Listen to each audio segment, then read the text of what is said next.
bangsa ke B itu eh, full atau nggak full gitu. Diceknya melalui hash. Ya, salah satu penggunaannya itu. Oke, oke, oke. Terima kasih Coach. Yuk, sama-sama. Oke, sudah Oke, mungkin tujuh kita tiga bisa lima. mulai ya. Boleh. Bang Rod, mungkin ada intro dulu sebelum saya. Hmm. Eh, Intro singkat, nggak ada seperti biasa. Thank you lagi teman-teman yang udah join di sesi kedua. Semangat. Sesi satunya udah ada di info, udah ada di pin message di Telegram ataupun juga di IMS yang dari Pelita Bangsa. Lalu kemarin yang ada kendala-kendala nggak bisa continue itu sudah diperbaiki juga, sudah di setup aksesnya. Harusnya kalian bisa cek lagi gitu untuk yang kemarin nggak bisa continue di IMS-nya Pelita Bangsa. Dari aku itu aja sih paling. Sekali lagi terima kasih, semangat terus sampai ke sesi 6. Selamat belajar bersama. Monggo Jason. Oke, sip. Thank you Bang Ron. Mungkin bisa ada konfirmasi dulu, sudah kelihatan semua layarnya. Aman? Peter aman? Aman. Aman ya, oke, sip. Selamat malam semua. Ini ada 135 orang sekarang dan masih nambah terus. Nggak apa-apa, kita selagi nunggu teman-teman kita yang lain. Ini sesi kedua dari kelas rutin Blockdev ID kerjasama dengan Pelita Bangsa Academy. Hari ini kita akan bahas smart contracts dan dApps. Nah, tapi mungkin kemarin tuh sudah langsung sama Yevon lumayan teknis ya, kayak ada block, hash, encrypt, dan sebagainya. Saya akan mulai yang lebih apa ya, lebih high levelnya dulu. Baru kita masuk makin lama makin teknis ke dalam gitu. Nah, ini sebagai perkenalan dulu. Kalau bagi yang belum kenal saya Jason Yapri dari Indonesia. Saya lulusan S1 IT di Swiss German University. Bukan di Swiss, bukan di Jerman, tapi di Tangerang, di Indonesia. Walaupun ada program studi dual degree ke Jerman dan juga program magang di Jerman. Saya juga lulusan S2 Entrepreneurship, terus ikut beberapa IT certification dan kelas. Salah satunya di NFTs and the Metaverse dari University of Nicosia. Nah, saya udah ada 5 tahun pengalaman kerja di IT industry, terus sudah pernah kerja di startup, corporate, sama udah pernah freelance juga. Ada di Jerman, di China, Singapura, sama Indonesia. Nah, untuk pengalaman ngajar, udah pernah di Pelita Bangsa Academy, SGU, CMKL University, sama Goto Impact Foundation. Oke. Nah, mungkin kita perkenalan lagi tentang Pelita Bangsa.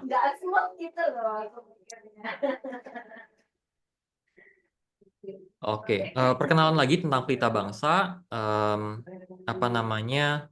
Kita berbadan hukum PT, terus kantor kita ada di MOI, Mall of Indonesia, dan tujuan kita untuk upskill dan reskill talenta teknologi Indonesia di bidang blockchain sehingga kalian dapat bersaing secara global. Nah, kita udah keluarin berbagai program, dan ini salah satu program kita kolaborasi dengan Blockdev ID. Yang ini ada dengan Parallax Network, dan masih banyak lagi program-program yang akan kita keluarkan juga, baik yang free maupun yang berbayar. Oke, untuk modul hari ini kita ada di Smart Contract and dApps. Sebelumnya kita sudah membahas tentang pengenalan blockchain dan Ethereum ya. Dan minggu depan kita akan bahas dasar-dasar pengembangan front end. Khususnya ya mungkin bagi teman-teman IT yang mau upgrade skillnya di front end atau yang non IT mau masuk ke pengembangan di dunia IT gitu. Nah, hari ini kita akan pemaparan materi dulu, dan kita akan ada hands-on untuk memakai Web3 application atau dApps atau decentralized application. Terus kita akan ada Q&A, baru wrap up sama kita akan share tentang bootcamp kita, sama ada foto bersama terakhir. Sebagai rekomendasi, seperti biasa, kalau bisa disarankan mencatat selagi kalian mendapatkan informasi. Kalau kalian mencatatnya juga melakukan suatu aktivitas yang aktif gitu dengan mencatat, bisa di physical notebook atau di aplikasi notes yang kalian suka, misalnya kayak Notion atau Evernote dan sebagainya, silakan. Dan be aktif, kalau bisa lebih aktif lagi, jadi serap ilmunya lebih maksimal. Dan juga kalau internet bukan kendala, bagi kalian diusahakan untuk membuka video atau cam kalian sehingga kita bisa lebih aktif nih, lebih interaktif. Saya nggak ngomong ke layar doang gitu. Oke, sama terakhir untuk hands-on, silahkan masuk ke metamask.io/download. Nah, ini mungkin bisa dibantu sama Peter untuk taruh di chat, metamask.io/download. Nah, ini silahkan download yang versi Chrome, biar nanti kita akan pakai pas saat kita hands-on nanti. Nanti tinggal di setup aja dari apa namanya, dari yang penting udah siap walletnya, tinggal next, simpen apa namanya seed phrase gitu-gitu. Sama untuk Q&A silahkan masuk ke slido.com, masukin kode 212313 nanti untuk partisipasi Q&A-nya. Oke, ada yang nanya kalau pakai Trust Wallet bisa nggak? Bisa. Trust Wallet harusnya bisa. Nanti kita coba aja. Oke, sama mungkin pertama nih, saya mau partisipasi kalian dulu. Untuk saya lebih dapat gambaran nih, dari 150 orang, sekarang udah 151, naik lagi. Saya mau tahu, berapa orang yang punya background IT? Tuh, oke, baru 2 orang yang show up, saya nunggu dulu. Oke.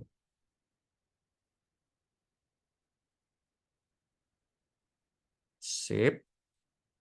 Ada 7 orang, masih counting. Ada yang bilang saya, oke.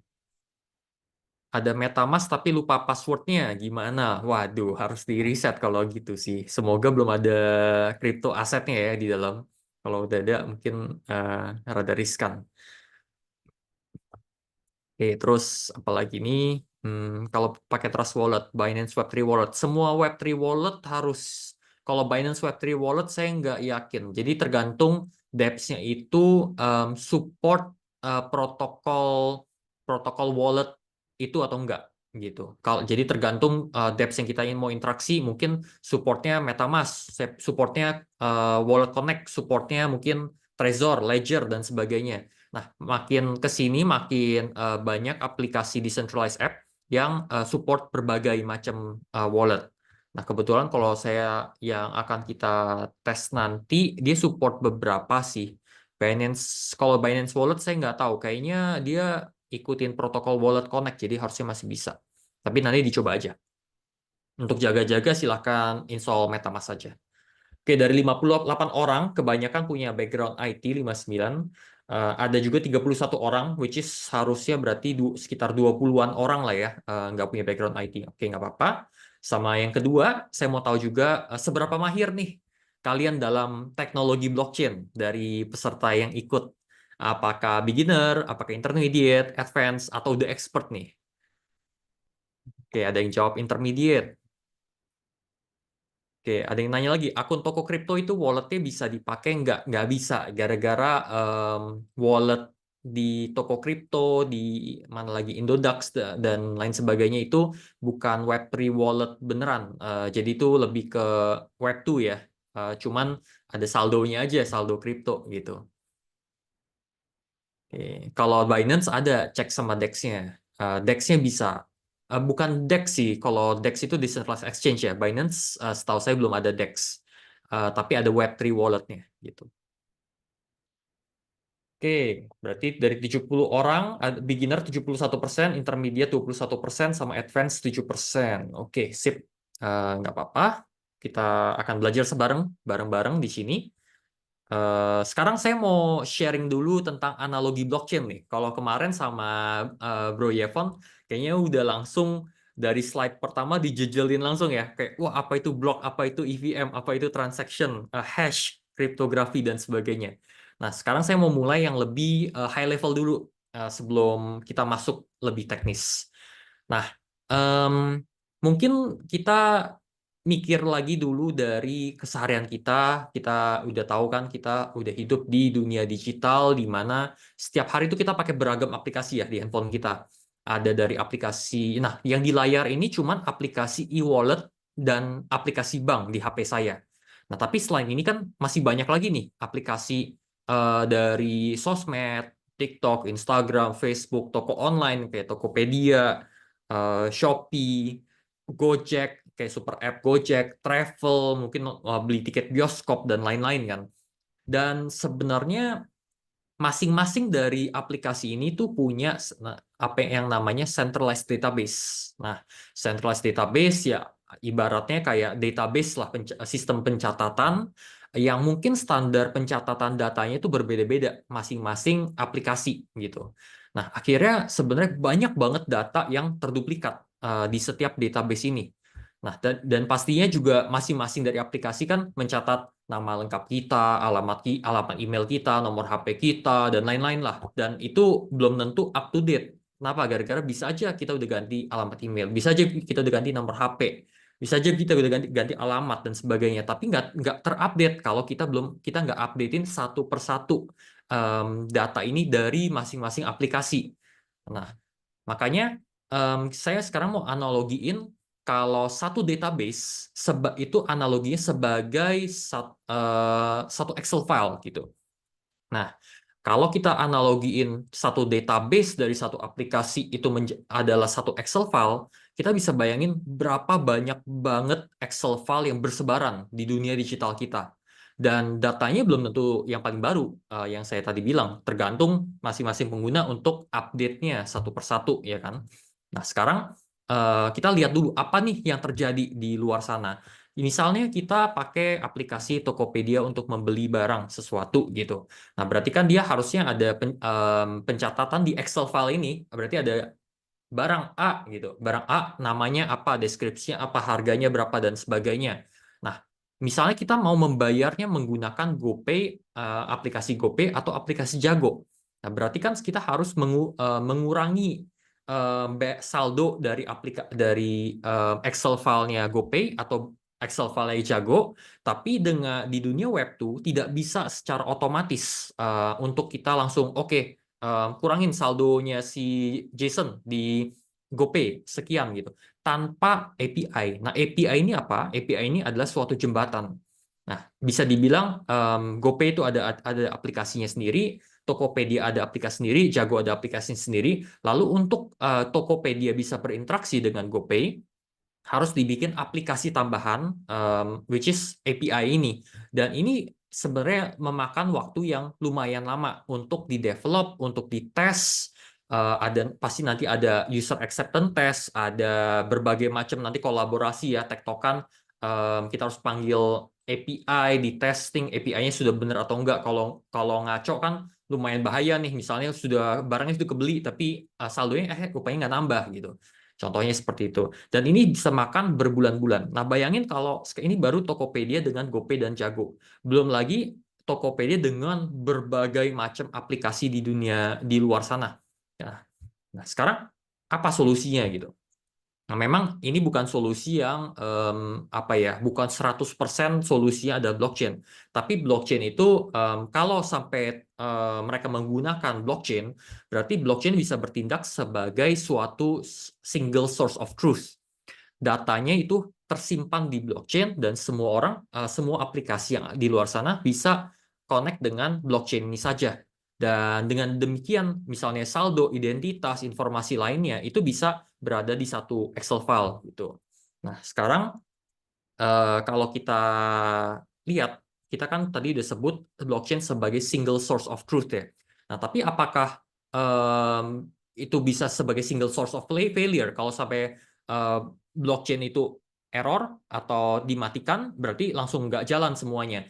Nah, sebenarnya tidak, gara-gara blockchain sebagai single source of truth, tapi bukan single source of failure. Gara-gara blockchain itu adalah terdesentralisasi, kalau tergantung networknya, kalau Ethereum itu ke 1 juta nodes di dunia ini, tersebar di semua negara di dunia ini. Dan kalau network lain, misalnya Polygon, Binance Smart Chain, dan lainnya itu tergantung. Dia ada kayaknya biasanya ada lebih dari 100 lah biasanya, 100 komputer. Dan mereka melakukan pencatatan yang sebenarnya sama gitu. Nah, cuman gara-gara terdesentralisasi inilah sebenarnya makanya itu sangat safe gara-gara ada proses verifikasi data atau validasi data yang kita akan bahas di kemudian slides habis ini gitu.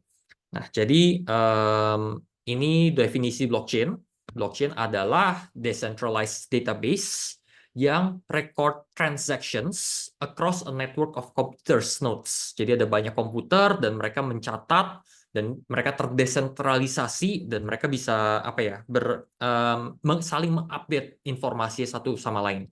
Nah, sekarang saya mau balik lagi ke analogi Excel file. Nah, kenapa sih analogi Excel file ini sebenarnya penting gitu? Kenapa sangat ini penting?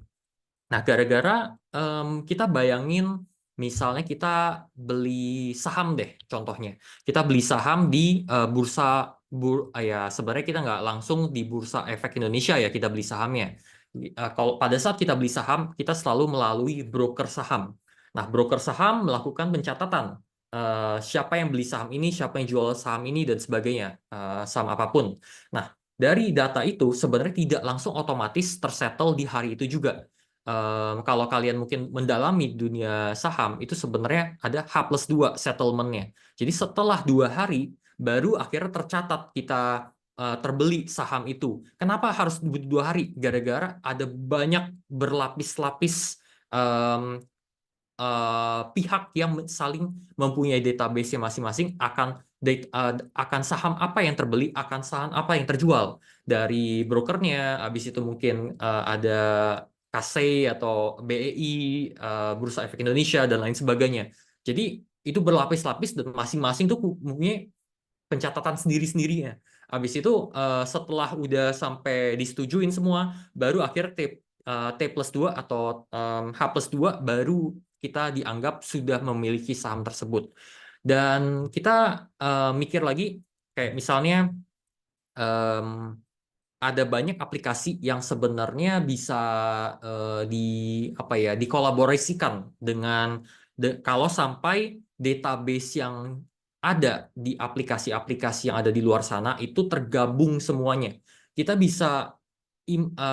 bisa sangat fleksibel sebagai programmer, sebagai pembuat aplikasi untuk membuat aplikasi apapun yang kita mau.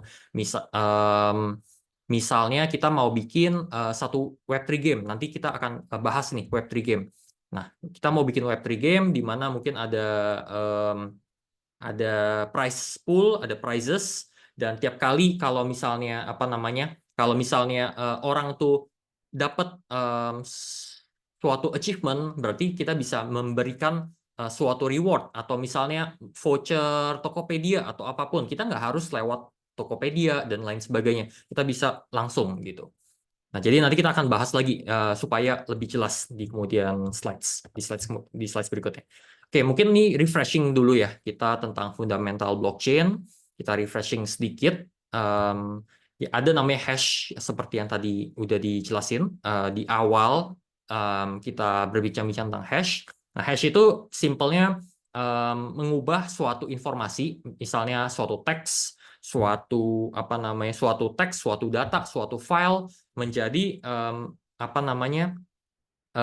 suatu gibberish atau kata yang random lah, kurang lebih seperti itu. Tapi kalau kita ubah misalnya Pelita Bangsa Academy A-nya dari A besar menjadi A kecil, hash ini akan berubah juga. Dan ini adalah menjadi suatu fondasi, salah satu fondasi untuk blockchain. Gara-gara di blockchain terdiri dari blok-blok-blok dan masing-masing blok di-identify dengan hash-nya masing-masing gitu. Dan ada lagi wallet. Wallet ini suatu komponen yang penting sekali gara-gara kalau di dunia web tuh biasanya kita pakai email address sebagai identifier suatu akun. Kalau di Web3 application atau decentralized application kita pakai wallet untuk sebagai penanda usernya gitu. Nah, dan wallet tuh terdiri dari mungkin bisa dibilang terdiri dari 2 komponen yang paling penting adalah private key dan address. Nah, private key adalah untuk sign transaction, address itu untuk identifier. Dan private key biasanya dikombinasikan dengan public key ya. Dan public key ini itu turunannya adalah address gitu. Nah, jadi address itu boleh diketahui oleh siapapun. Ini kayak ibaratnya rekening bank kita dan juga username kita di dunia Web3 atau decentralized application. Kalau private key itu kayak private password kita, kurang lebih seperti itu. Dan setiap kali kita mau sign a transaction, kita mau melakukan suatu transaksi atau misalnya kita mau send suatu Ether token ETH, kita akan sign seolah-olah kita tanda tangan gitu. Tanda tangan pakai private key ini bahwa oh bener kok saya yang melakukan initiate transaction itu gitu. Jadi kita sign menggunakan private key. Tapi kalau address itu boleh diketahui oleh siapapun gitu. Nah, dan ada lagi ini jadi wallet yang akan melakukan suatu transaksi, dan transaksi ini biasanya akan dimasukkan ke mempool atau memory pool, list antrian transaksi yang akan divalidasi oleh blockchain nodes. Lalu baru setelah diantri, tergantung dari konsensus mekanisme, cara mereka masukin cara mereka memvalidasi transaksinya dan mencapai kesepakatan antara semua nodes, baru akhirnya dimasukkan ke blockchain node gitu, ke suatu blockchain node dan di-verify oleh semuanya. Dan suatu transaksi terdiri dari ada from, kirim dari mana, to ke siapa, value-nya berapa Ether biasanya, ETH, datanya apa. Nah, data ini biasanya kalau di sending ETH token doang, ini datanya kosong. Gara-gara data ini biasanya digunakan pada saat kita mau ngejalanin suatu smart contract function gitu. Baru data ini ada. Nah, terus ada gas price, ada gas limit, ada nonce, ada signature. Nah, gas price ini adalah berapa unit gas yang dibutuhkan untuk melakukan suatu transfer atau melakukan suatu smart contract function. Kalau kita melakukan suatu transfer ETH, biasanya gas unitnya udah fix 21.000 gas unit. Nah, tergantung sekarang gas fee-nya itu berapa di luar sana. Biasanya pakai GUI. Kalau nggak salah di sesi sebelumnya udah dijelasin ya dikit. Tapi mungkin kalau ada yang mau nanya yang lebih detailnya nanti bisa di Q&A. Jadi kita nggak lama buang waktu di sini. Dan ada lagi nonce. Nonce itu nggak terlalu dipakai kalau di proof of stake, tapi kalau di proof of work ini sangat-sangat kepake. Nanti kita akan pelajarin nonce itu apa. Nonce itu kepanjangan number only once. Oke, dan terakhir ada signature. Signature itu yang tadi saya bilang, orang tuh nge-taken bahwa dialah yang melakukan transaksi ini. Itu menggunakan private key dan tidak bisa menggunakan yang lainnya. Oke, mungkin sebelumnya saya baca dulu pertanyaan di chat. Kalau public key, emang ada? Iya, ada public key. Jadi biasanya kalau di asymmetric encryption itu ada dua ya. Ada public key, ada private key. Nah, kalau public key itu yang digunakan untuk encrypt, private key adalah yang digunakan untuk decrypt gitu.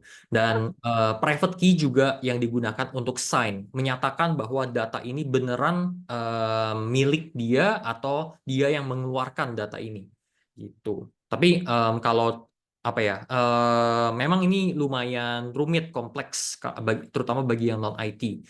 Nggak apa-apa dicerna pelan-pelan aja. Oke, terus ada lagi gas limit bisa di custom nggak, Bang? Gitu. Gas limit sebenarnya bisa di custom. Jadi gas limit itu biasanya menandakan di satu transaksi atau pada saat kita mau melakukan suatu smart contract function itu kita kita paling banyak kita cuma mau bayar sekian unit gas gitu. Itu dinamain gas limit.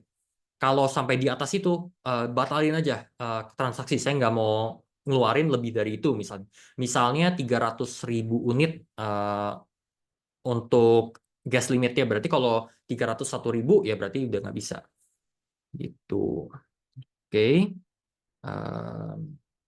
Sip, lanjut. Mungkin kalau sampai ada pertanyaan yang beberapa yang saya ke skip atau ke miss bisa lewat Slido juga gitu. Nah, ini tadi analisa skema blok. Jadi blockchain itu kan ya blok dan chain ya. Bloknya adalah satu blok ini dan blok ini terdiri dari header dan body. Nah, headernya apa? Headernya itu adalah yang kanan ini, di mana ada previous hash. Dia jadi sesama blok 1 dan blok 2 dia ngeling terus-terusan sampai blok kesekian gitu. Dan di sini ada nonce juga, ada timestamp, ada difficulty. Nanti kita akan bahas kenapa ini sangat penting di proof of work consensus mechanism blockchain. Kalau di proof of stake sudah tidak dipakai sebenarnya. Ada transaction root, receipt root, state root, gas use, gas limit untuk keseluruhan blok. Dan setiap blok itu terdiri dari banyak transaksi. Gitu. Jadi kurang lebih biasanya kita melakukan suatu transaksi transfer ETH gitu misalnya, atau melakukan suatu smart contract function, kita execute smart contract function, itu akan menjadi satu transaksi. Jadi transaksi ini dikumpulkan di mempool, setelah dikumpulkan di bundle menjadi blok. Nah, blok ini divalidate oleh node, setelah divalidate oleh node baru dimasukin ke blockchain node gitu. Nah, jadi kurang lebih kasarnya seperti itu gitu. Nah, sekarang kita mau tahu nih cara kerja blockchain. Nah, tapi sebelum kita cari tahu dulu cara kerja blockchain, itu kita harus tahu ada 2 tipe. Ada koin, ada token. Nah, koin itu apa? Koin itu sebenarnya yang native di blockchain tersebut. Contohnya ya Bitcoin ya di on top of Bitcoin dia bener-bener dia koin yang native gitu. Nah, ETH, Ethereum di ETH atau Ether yang kita sebut Ether itu adalah koin native dari blockchain tersebut. Sama juga dengan ADA atau Cardano ya. Di on top of Cardano dan lain sebagainya. Nah, koin ini didapat dari mana? Biasanya didapat itu dari either mine di tambang kalau di proof of work consensus mechanism, atau di earn kalau di proof of stake consensus mechanism. Nah, sekarang Bitcoin tuh sampai sekarang masih proof of work, tapi kalau di Ethereum itu sudah beralih jadi Ethereum 2.0 which is proof of stake. Dulunya adalah proof of work gitu. Nah, terus ada lagi Cardano yang juga pakai proof of stake. Terus selain ini ada juga token. Nah, token ini apa? Token ini sebenarnya tidak native. Jadi dia tuh bisa relatif lebih gampang dibuatnya gara-gara kita tinggal tulis satu smart contract. Oh, kita mau bikin token misalnya Pelita Bangsa kita nih, PBA token gitu. Total sirkulasi ada 1 miliar, terus langsung di mint aja semua 1 miliar. Oke, satu wallet langsung dapat 1 miliar token. Itu kita bisa atur. Dan sebenarnya sangat-sangat amat gampang untuk bikin token ini. Tinggal biasanya token ini harus ada utility. Nah, apa nih utility-nya? Kalau PBA token itu cuma dibuat doang, habis itu disebar-sebarin dan nggak ada token, nggak ada utility-nya, ya sebenarnya sama aja bohong gitu. Jadi di sini nanti kita akan bahas juga cryptocurrency ini sebenarnya penggunaannya ada apa aja.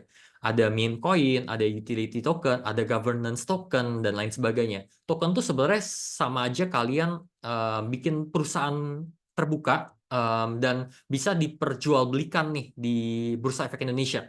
Tapi perusahaan kalian ngapain? Kalau nggak ngapa-ngapain, emang ada yang mau beli gitu. Tapi ada aja yang mau beli. Misalnya kayak PP token, kayak meme coin gitu. Itu kan sebenarnya nggak ada use case-nya sama sekali gitu. Cuman orang senang aja mau beli dan di pump naik turun semua, ada ikut trading dan sebagainya gitu. Nah, cuman blockchain is much more than that. Blockchain itu bukan meme coin doang. Walaupun blockchain itu memfasilitasi cryptocurrency. Nah, yang paling membedakan koin dan token sebenarnya ini.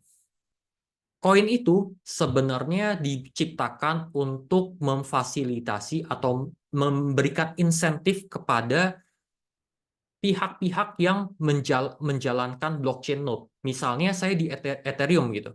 Ethereum itu ada lebih dari 1 juta node Ethereum yang tersebar di seluruh dunia ini. Dan untuk menjalankan node itu kan butuh listrik ya. Butuh listrik, butuh koneksi internet, butuh duit gitu kan. Nah, untuk apa mereka menjalankan itu? Pasti ya salah satunya untuk support desentralisasi of the blockchain network dan sebagainya. Tapi kan tetap harus ada financial incentive. Nah, financial incentive-nya adalah saat mereka memvalidasi transaksi baru dan masukin ke blockchain node transaksinya itu yang udah dibundle di blok per blok. Nah, mereka diinsentif dengan koin ini. entah itu Ethereum, entah itu Bitcoin, entah itu ADA atau yang lain, token lain, itu kegunaan utama dari koin. Nah, untuk token ya berbeda. Token tuh ada yang untuk ya real world asset token gitu. Misalnya Pegadaian sekarang lagi bikin kan GIDR ya. Jadi satu token GIDR adalah 1 gram emas gitu. Dia udah bisa jamin. Terus ada lagi stable coin. Nah, stable coin ini sebenarnya rada misnomer atau rada rancuh. Gara-gara stable coin itu sebenarnya adalah token bukan koin. Cuman gara-gara dari awal udah dibilang stable coin, jadi ya namanya tetap stable coin walaupun dia adalah token. Bisa dibilang itu sejenis real world asset token gitu. Dan ini di sini ada link, ada Uniswap, ada PPR gitu. Oke, mungkin saya lihat chat lagi. Ada pertanyaan atau enggak? Oke, berarti Dogecoin harusnya Doge token. Iya, sebenarnya banyak yang apa ya, banyak yang rancuh lah di sini. Walaupun sebenarnya itu harusnya token semua. Terus bahasa pemrograman yang fully support blockchain selain Solidity apa kok? Bahasa pemrograman yang fully support blockchain. Oh, sebenarnya ada banyak ya selain Solidity. Ada kalau Cardano tuh dia pakai namanya Haskell dan Plutus. Terus kalau ada lagi Move, ada Fang, ada FUNC, ada lagi Python, Algorand kayaknya pakai Python. Terus ada lagi Viper juga bisa dipakai untuk EVM base. Dan sebenarnya beberapa masih banyak lagi. Tapi yang paling Ras juga untuk Solana. Tapi yang paling apa ya, paling populer saat ini adalah Solidity. Dan walaupun kalian tuh masuk ke programming language lain atau blockchain lain, sebenarnya mereka akan tetap ngelihat standar Ethereum dengan melalui ERC atau EIP, standar Ethereum EVM itu yang akan apa ya, menjadi fondasi dasar lah kurang lebih gitu. Jadi kalau kita dalemin lagi nanti sebenarnya ada ERC20, itu kan sebenarnya suatu standar untuk fungible token, ERC721 dan sebagainya. Dan kalau kita lihat di Binance Smart Chain itu ada namanya BEP20 ya, sebenarnya sama aja, dia nge-link ke ERC20. Dia cuma ambil idenya dari situ dan dia kembangin lagi gitu. Nah, sekarang kita akan bahas tentang consensus mechanism. Nah, ini yang udah lumayan tricky. Kayaknya di sesi sebelumnya ada yang nanya nih, consensus mechanism tuh kayak gimana sih gitu. Jadi intinya kan consensus mechanism adalah how the nodes atau how the computer that runs the blockchain network itu agree with each other. Mana data yang valid, mana data yang enggak, dan siapa yang bisa validasi itu, dan siapa yang node mana yang berhak untuk mendapatkan reward, which is coin dari blockchain network itu sendiri, gitu kan? Nah, sekarang yang paling terkenal sampai sekarang masih ada 2, proof of work sama proof of stake. Di luar sana memang ada banyak yang coba memberikan warna atau ya klaim bahwa ini lebih unggul, mereka punya proof konsensus mechanism lebih unggul dan sebagainya. Tapi paling utama itu masih 2, proof of work atau proof of stake. Kalau Solana itu pakai proof of stake plus dia ada namanya proof of history, ada tambahan lagi. Terus ada lagi delegated proof of stake, terus ada lagi proof of authority dan lain sebagainya lah. Cuma kita akan belajarin proof of work dan proof of stake ini yang paling utama. Nah, untuk jawabnya, kita akan masuk ke yang paling klasik dulu, which is Bitcoin, proof of work. Nah, di proof of work, kita udah semua pasti udah sering dengar lah. Oke, proof of work, node-nya harus bekerja keras, melakukan kompleks mathematical equation dan mathematical problem, solve mathematical problem gitu kan. Tapi sebenarnya apa sih yang dilakuin sebenarnya gitu oleh komputer-komputer ini? Komputer ini sebenarnya ngapain gitu? Dia belum ngapain. Nah, ini akan kita kupas sekarang. Jadi untuk memvalidasi memang benar. Jadi semua nodes yang mau memvalidasi transaksi baru itu mereka harus berkompetisi satu sama lainnya. Nah, tapi pertanyaannya, kompetisi buat apa sih sebenarnya gitu kan? Nah, mungkin saya mau balik dulu slides-nya. ke yang dimana kita ada difficulty level. Jadi kita kupas satu-satu nih. Takutnya terlalu cepat, jadi nggak ngerti. Nah, kita ada difficulty level di setiap blok, di header dari setiap blok. Dan difficulty level ini adalah biasanya berupa angka ya. 2, 3, 4, 5, 10, dan sebagainya. Yang menandakan seberapa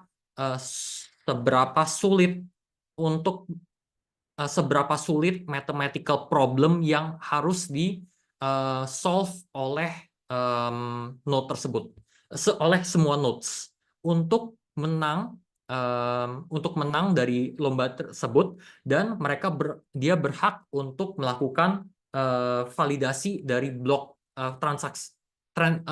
of transaction, dan mereka akan di reward dengan BTC. Nah, misalnya difficulty levelnya misalnya ada 3, ya kan? Nah, kalau misalnya difficulty levelnya ada 3, berarti semua transaction ini akan di-hash. Semua transaction-nya akan di-hash, dan hasil hashan ini akan dicek sudah memenuhi difficulty level tersebut atau belum. Misalnya difficulty levelnya ada 2 doang difficulty level. Berarti di hash dari semua transaction ini harus memenuhi kriteria di mana hash tersebut ada 2 nol di depannya. Gitu. Nah, kalau difficulty levelnya ada 5, berarti dia harus memenuhi kriteria di mana ada 5 nol di depannya gitu. Nah, kan kalau transaksinya sama aja, datanya sama aja, berarti kan hashnya berarti sama aja kan? Kita nggak bakal berubah gitu. Nah, disinilah perannya nonce, number used only once. Jadi mereka akan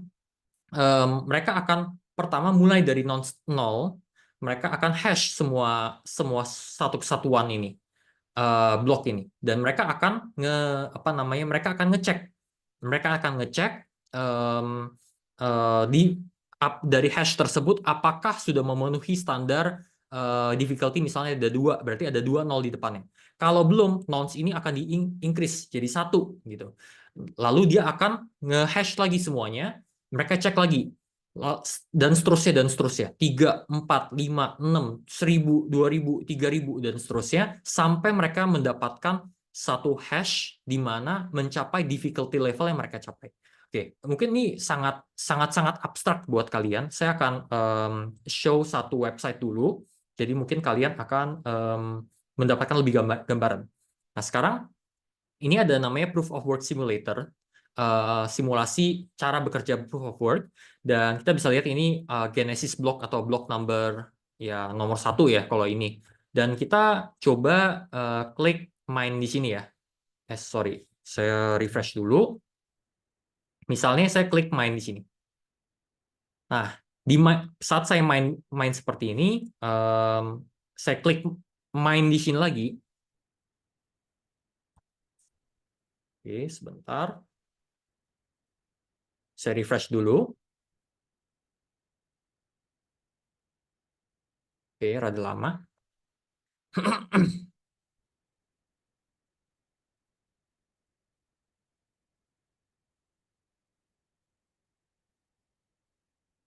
Oke, sip. Nah, sekarang kita ada hash di sini kan. Nah, hash ini mempunyai 2 leading zeros atau 2 nol di pertama. Dan di sini ada nonce. Nonce itu berarti nonce ke 85.203 yang menghasilkan hash ada 2 nol di belakang. Nah, saat kita klik main, mereka akan cek dari 0, 1, 2, 3, 4, 5, 6, 7, 8 sampai seterusnya, sampai mencapai hash di mana ada 2 leading zeros lagi dengan semua data yang mereka punya gitu. Nah, misalnya saya sekarang datanya misalnya Pelita Bangsa Academy. Nah, mereka akan saat kita klik main lagi, mereka akan cek 0, 1, 2, 3, 4, 5 dan seterusnya. Mereka coba terus menerus sampai mereka dapat hash dari keseluruhan data di blok tersebut yang menandakan oke, berarti ada 2 leading zeros gitu. Jadi komputer-komputer itu semua akan berlomba-lomba untuk mendapatkan hash ini. Itulah yang disebut mathematical problem yang sebenarnya mereka solve gitu. Kurang lebih seperti itu. Dan sebagai gantinya, setelah mereka bisa mencapai mendapatkan hash yang dibutuhkan, baru mereka berhak untuk menambahkan memvalidasi transaksi dan juga menambahkannya di blockchain gitu. Dan mereka dapat reward. Rewardnya adalah Bitcoin, BTC. Gitu. Kurang lebih seperti itu. Nah, mungkin saya jelasin satu lagi proof of stake, baru kita accept pertanyaan. Saya jawab pertanyaan mungkin yang nggak ke-miss dulu. Oke, sip. Nah, sekarang tadi proof of work ya. Tadi sudah jelasin proof of work. Nah, sekarang proof of stake gimana gitu. Nah, proof of stake itu berbeda dengan proof of work, di mana tidak semua orang berlomba-lomba. Gara-gara kalau di proof of work itu banyak isu environment di mana mereka menggunakan GPU yang sangat powerful untuk berlomba-lomba dan memenangkan lomba ini supaya mereka yang berhasil menambang BTC. Nah, kalau proof of stake, mereka tuh sudah dialokasiin dan diurutin dengan gantian. Oke, sekarang mungkin si node yang pertama, validator pertama gitu. Mereka yang validasiin. Mungkin next validator keempat gitu. Mungkin next lagi validator ke-8 dan seterusnya. Tapi di proof of stake ini juga ada weight-nya. Jadi dia weighted round robin kalau kita bilang. Nah, di weighted round robin ini di mana kalau sampai satu ini punya cuman ada ya 100 ETH, dia taruh di validator ini di node mereka, dan ada lagi yang cuman taruh 1 ETH, berarti yang 100 ETH lebih sering dijadiin pemenang dari validator ini, dan mereka pada saat ngevalidasiin mereka akan dikasih duit lagi, kasih ETH lagi gitu, kurang lebih seperti itu. Nah, di proof of stake ini juga mereka kan harus nge-stake sejumlah ETH. Nah, kalau sampai mereka misleading atau mereka bilang, oke, ini validasi transaksi ini bener kok, saya transfer 100 ETH, padahal di wallet saya cuma ada 1 ETH gitu. Dan node ini bermain nakal nih, bilang ini transaksi bener. Dan pada saat diverifikasi yang lain, node-node lain, kalau sampai ketahuan node ini adalah pembohong atau dia melakukan satu scam, ETH yang di stake akan dikurangin sebagai penaltinya. Kurang lebih kayak gitu. Oke, boleh di-explain kok 51% attack di proof of stake. Terus ada lagi kenapa ketika banyak orang mining GPU jadi mahal. Oke, ini kita lumayan masih banyak materinya, tapi nggak apa.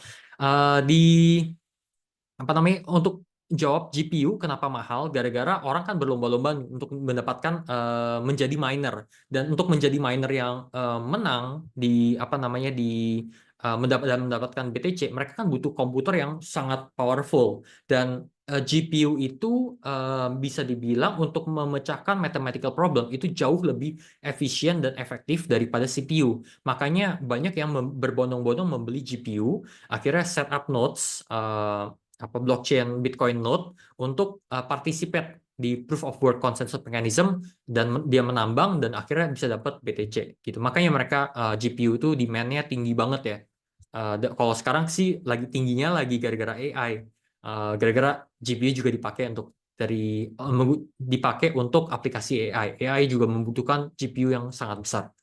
Nah, kalau di proof of stake nggak terlalu ngaruh, sebenarnya nggak ngaruh sama sekali sih. Yang paling penting kalian tinggal setup node, kalian taruh sejumlah ether, dan udah jadi validator aja.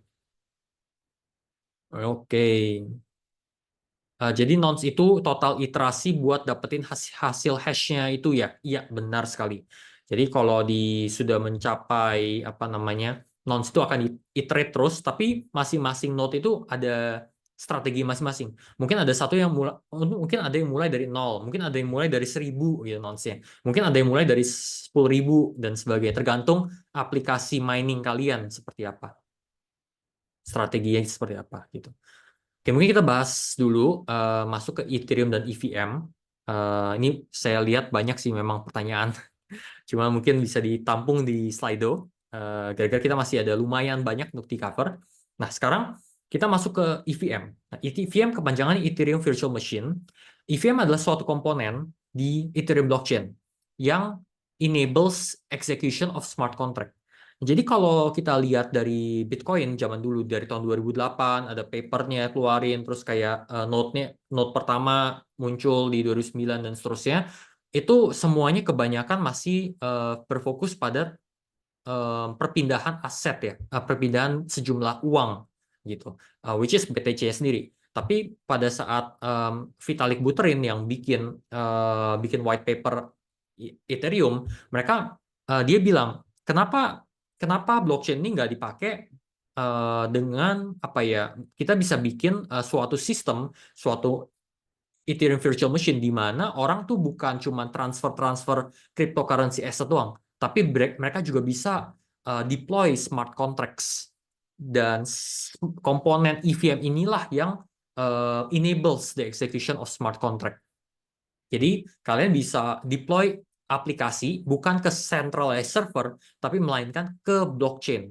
Nah, blockchain komponen EVM ini dia support ya execution of smart contract, deployment, terus ada mekanisme gas untuk menandakan apa namanya, untuk menandakan ini seberapa bakal makan resource nih eksekusi dari kode ini gitu. Dan itu sebenarnya ada cara kalkulasinya semua menggunakan EVM opcode, tapi kita nggak bakal bahas yang itu sih di sini. Nah,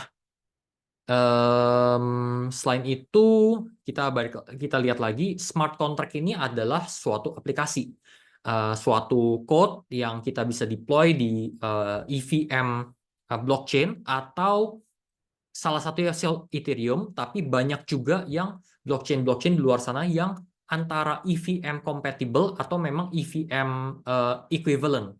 Jadi kalau EVM equivalent dia cuma ambil code base-nya dari Ethereum terus dia bikin gitu, dia bikin blockchain sendiri based on architecture-nya Ethereum. Nah, tapi kalau EVM compatible biasanya mereka apa namanya? Mereka ada blockchain sendiri, tapi mereka masukin komponen EVM supaya programmer itu bisa tulis codingan menggunakan Solidity, which is bahasa pemrograman untuk smart contract EVM, dan mereka bisa deploy di blockchain-nya juga gitu. Nah, ini contohnya aja, ini ada ya versinya, terus ada nama kontraknya, terus ada beberapa function dan juga state variable gitu. Cuma kita nggak bakal bahas, ini mungkin kita akan bahas sedikit doang di sesi kalau nggak salah terakhir sama Yevon, kalau nggak salah. Nah, bukan terakhir, kayaknya kedua sebelum terakhir. Nah, sekarang kita mau bahas implementasi teknologi blockchain. Tadi kan kita udah ngebahas nih, kalau minggu lalu kita udah ngebahas blockchain, blok, transaksi kriptografi, dan lain sebagainya kan, which is sangat kompleks ya sebenarnya. Dan kita mau tahu nih, implementasi apa sih? Emangnya ada keunggulan kalau kita pakai blockchain gitu? Nah, pertama, mungkin ini cuplikan dikit. Ini kayaknya hampir semua udah tahu lah. CoinMarketCap ada suatu platform di mana dia akan ngelist semua cryptocurrency asset kan. Dan ini adalah suatu implementasi dari blockchain itu sendiri. Jadi ada coin, ada token. Kalau Bitcoin, ada Ethereum, itu adalah coin. Nah, USDT itu adalah token yang dikeluarkan, tapi USDT adalah stablecoin, jadi 1:1 dengan USD biasa. At least that's the idea gitu.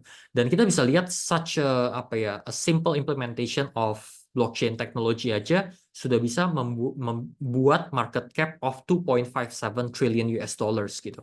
Dan ini membuktikan bahwa orang bisa chip in dan membeli sesuatu. Dan ini sebenarnya dipikir-pikir lagi ya, sebenarnya lumayan revolutionary. Kenapa? Gara-gara kapan lagi di sejarah manusia di mana orang tuh di belahan dunia yang satu bisa berkontribusi di suatu crypto asset atau crypto project yang mengeluarkan token yang dikeluarkan oleh siapapun gitu. Jadi tidak ada penengah lagi. Misalnya kalau kita mau bikin perusahaan terbuka, berarti kan kita harus ngajuin ke Bursa Efek, kita harus melakukan segala macam compliance dan rules and regulation dari suatu negara, dan itu pun baru saham kita baru bisa diperdagangkan di negara tersebut doang. Dan orang luar yang mau perdagangkan saham kita, jual dan beli, berarti harus comply dengan peraturannya BI, mungkin harus invest sekian Indonesian rupiah dan sebagainya, dan sangat ribet. Sedangkan kalau di dunia Web3, dunia blockchain, kalian ada project, kalian bisa convince the public bahwa akan ada utility A, utility B, akan ada bagi hasil, akan ada sesuatu. Ini sangat memungkinkan untuk dicapai di dunia Web3 yang lebih gampang. Nah, walaupun memang jatuhnya gara-gara kemudahan, akhirnya ada banyak scam. Gara-gara semua orang tuh bisa bikin token dan menjual gitu, menjual token mereka sendiri. Dan kalau kita lihat implementasi cryptocurrency itu bukan cuman apa namanya, bukan cuma satu ya, tapi ada banyak. Misalnya stablecoin, utility, governance itu buat voting, utility itu bisa aja mungkin dipakai untuk menggunakan jasa atau service dari suatu aplikasi, misalnya kayak Chainlink. Nah, ada lagi security token, equity tokens dan sebagainya. Equity itu kayak saham ya, saham dari suatu perusahaan gitu, dan lain sebagainya. Kan sekarang lagi booming RWA, real world asset. Sorry.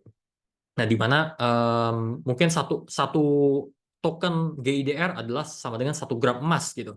Satu token adalah satu kepunyaan mungkin dari berapa persen dari properti beneran dan lain sebagainya. Tapi kebanyakan dari kita, orang-orang tuh cuman tahu sampai sini doang. Dia cuma tahu sampai cryptocurrency. Dan NFT, sorry, dan NFT. Nah, NFT juga sebenarnya orang-orang kebanyakan taunya cuman Bored Ape Yacht Club, CryptoPunks yang kayak monyet-monyet, gambar monyet-monyet mahal ini gitu kan. Dan such a simple implementation aja sudah bisa mencapai 712,19 million USD yang diperdagangkan gitu. Which is luar biasa ya, gila banget NFT. Dan kita bisa lihat di sini, ini kurang lebih grafik NFT dari sebelumnya sampai sekarang 24 Mei. Ini data terakhir di 28 Mei, dan ini aja udah mencapai 15,7 billion US dollar, which is kalau di Indonesia sangat besar jumlah NFT. Tapi sebenarnya NFT itu juga masih sangat baru. Yang kita sering lihat itu adalah collectibles dan art. Ini yang kita masih berada di sini nih. Kita masih di awal-awal penggunaan NFT. Dan kita bisa lihat sekarang lagi transisi ke gaming, di mana item-item di game kalau zaman dulu mungkin kita bisa dapat item dari Dota, dapat item dari Ragnarok Online atau Dota atau CS:GO dan lain sebagainya. Sebenarnya item yang kita dapatkan itu kan berada di server mereka. Kalau kita mau jual, kita mau bawa item tersebut dan jual ke platform lain, itu kita nggak bisa. Kita harus stick to the platform that they establish partnership with. Misalnya in this case Steam. Gara-gara Steam punya marketplace, dan setiap kali kita ada item, kita cuma bisa jual di sana doang. Dan tanpa Steam, tanpa CS:GO-nya kita nggak ada apa-apa. Berarti kita nggak ada bukti bahwa kita punya item tersebut di game gitu. Nah, ini blockchain ini dengan menggunakan NFT teknologi merubah itu semua, dan sebenarnya ini tuh akan mengarah semua ke aset. Jadi lebih ke real world asset ke depan. Jadi misalnya di Korea Selatan lagi dikembangkan KTP kartu tanda penduduk menggunakan blockchain. Terus ada lagi real world asset, misalnya GIDR ya, yang saya udah sebut-sebut terus-menerus, itu emas di blockchain kan. Lalu ada banyak lagi sebenarnya yang akan di blockchain kan. Nah, pertanyaannya kenapa akan di blockchain kan? Kenapa? What's the big deal gitu kalau di blockchain kan semua? Ibaratnya gini, mungkin salah satu contoh aja, di mana kalau emas zaman dulu mungkin orang beli emas taruh di rumah gitu ya, emas batangan taruh di rumah. atau kepingan gitu, terus tunggu sampai 5-10 tahun habis itu baru naik gitu. Tapi kalau sampai butuh duit, diapain? Akhirnya dijual emasnya gitu kan. Nah, tapi sekarang itu kita bisa beli kayak emas yang di tokenize di atas blockchain, dan emas yang di tokenize itu kita masukkan ke lending protokol. Jadi contohnya ada decentralized application kayak contohnya kayak Aave. Dan di AV ini kalian akan bisa gadaikan emas kalian. Misalnya saya lagi butuh IDRT atau USDT gitu untuk kehidupan saya. Tapi saya ada misalnya 10 kilogram emas gitu. Tapi saya nggak mau jual emas saya. Saya tahu emas bakal naik. Akhirnya saya masukkan ke AV Lending Protocol ini dan saya gadain emas saya 10 kilogram dan saya dapat 70% dari value emas itu. Misalnya sekian USDT atau sekian IDRT. Dan saya bisa hidup dengan IDRT ini, dan pada saat saya udah punya duit yang itu saya kembalikan dan saya dapatkan emasnya lagi. Dan ini sebenarnya masih salah satu implementasi apa ya? Salah satu implementasi decentralized application. Masih banyak lagi sebenarnya. Ini saya nggak tahu saya masukin linknya atau enggak. Oke, next dulu sebelum masuk ke Q&A. Jadi mungkin orang tuh taunya kebanyakan blockchain itu apa sih? Blockchain itu cuma crypto asset, ada aset kripto sama NFT. Udah tok gitu doang kan. Tapi sebenarnya use case yang terbesar di blockchain itu adalah DeFi, decentralized finance. Di mana kita udah tahu apa namanya, kita udah tahu kalau di dunia non Web3, di dunia perbankan kita harus datang ke bank, kita harus melakukan prosedur ini KTP, mungkin fotokopi KTP dan lain sebagainya untuk membuat satu akun. Habis itu baru kita bisa melakukan suatu financial transaction, dan juga mungkin kalau kita mau lending atau kita mau mendapatkan pinjaman dan sebagainya, kita harus melalui bank, ada intermediaries-nya. Nah, di DeFi, Decentralized Finance, itu mereka cut intermediaries-nya, dan implementasi DeFi ini ada lending and borrowing yang tadi saya jelasin. Misalnya saya ada aset mobil, atau saya ada aset rumah, atau saya ada aset apartemen yang sudah di-tokenize ya dalam petik. Nah, saya bisa gadain ke lending and borrowing DeFi platform ini, dan saya bisa dapat sejumlah IDRT atau apa, dan saya bisa balikan lagi, dan itu semua dijalankan menggunakan smart contract. Jadi nggak ada penengahnya lagi, nggak ada yang ngecek kita punya KTP, kita eligible atau enggak dan sebagainya. Itu semua based on codes. Nah, terus ada lagi decentralized exchange. Kalau kita kan udah tahu centralized exchange di mana ada Indodax, toko kripto, ada apa tuh Pintu dan lain sebagainya. Di sini ada decentralized exchange di mana kita bisa langsung jual beli kripto aset atau NFT kemudian kripto aset langsung ke orangnya langsung. Misalnya orang di Inggris, orang di Amerika, orang dimanapun itu bisa melalui decentralized exchange platform. Ada lagi staking platform, ada lagi yield farming dan lain sebagainya. Sebenarnya implementasinya masih sangat luas gitu DeFi. Dan ini dikabarkan sebenarnya akan ya setidaknya menggoncang industri finance yang ada sekarang ini gitu. Nah, mungkin dia punya tantangan adalah di decentralized identity. Makanya Korea Selatan itu lagi tapi sudah mengembangkan KTP di atas di atas blockchain, sehingga mereka bisa diverifikasi yang berinteraksi dengan aplikasi decentralized ini adalah beneran warga Korea Selatan, bukan warga Indonesia, bukan warga Amerika dan lain sebagainya. Nah, sampai saat ini belum ada solusi yang benar-benar memukau lah, maksudnya bisa diandalkan gitu. Makanya mereka lagi kembangin gitu. Dan kalau nggak salah tahun ini akan keluar. Oke, mungkin sebelum itu saya lihat chat lagi. Pasti banyak yang termiss ini sepertinya. Oke, coba saya lihat satu persatu. Permisi, saya mau tanya, apakah ada referensi buku atau URL untuk belajar tokenomics yang bisa jelaskan strategi supply demand likuiditas yang mempengaruhi nilai aset tersebut? Wih, mantap. Sejauh ini saya nggak ada buku yang bisa disarankan, kayaknya masih tergolong baru. So far saya rasa masih belum ada ya kalau spesifik tokenomics. Kalau blockchain mungkin masih ada, walaupun masih itu pun masih terbatas gitu. Jadi mungkin belum ada yang saya bisa rekomendasiin. Bedanya EVM sama ERC20 apa? Nah, EVM itu adalah suatu komponen di blockchain Ethereum yang bisa mengeksekusi smart contract. Dan ERC20 adalah suatu standar atau suatu standar yang dipakai untuk fungible token. Jadi token USDT itu pakai ERC20, token Matic, Polygon itu pakai ERC20 dan lain sebagainya. Itu kebanyakan fungible token tuh masih pakai ERC20. Nah, ERC itu sebenarnya adalah suatu mekanisme apa ya, proposal di mana dari foundationnya Ethereum Foundation dan juga orang-orang yang berpartisipasi dalam governance atau dalam voting proposal baru, dia akan mengeluarkan suatu standar baru. Jadi sekarang memang di Indonesia yang terkenal ya orang kebanyakan taunya ERC20 untuk fungible token kayak Matic dan sebagainya, ERC721 itu untuk NFT. Tapi sebenarnya ERC itu ada banyak banget.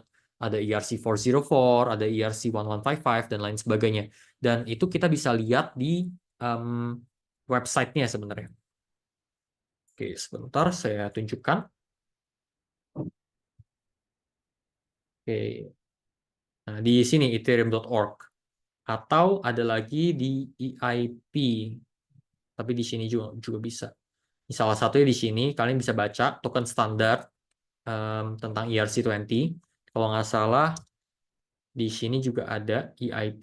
Di sini. Ini mungkin lebih lengkap. ERC20, ERC721, dan lain sebagainya. Jadi ini sebenarnya EIP itu Ethereum Improvement Proposal. Kalau ERC itu adalah kepanjangan ERC adalah, sebentar, saya cek dulu, saya lupa juga.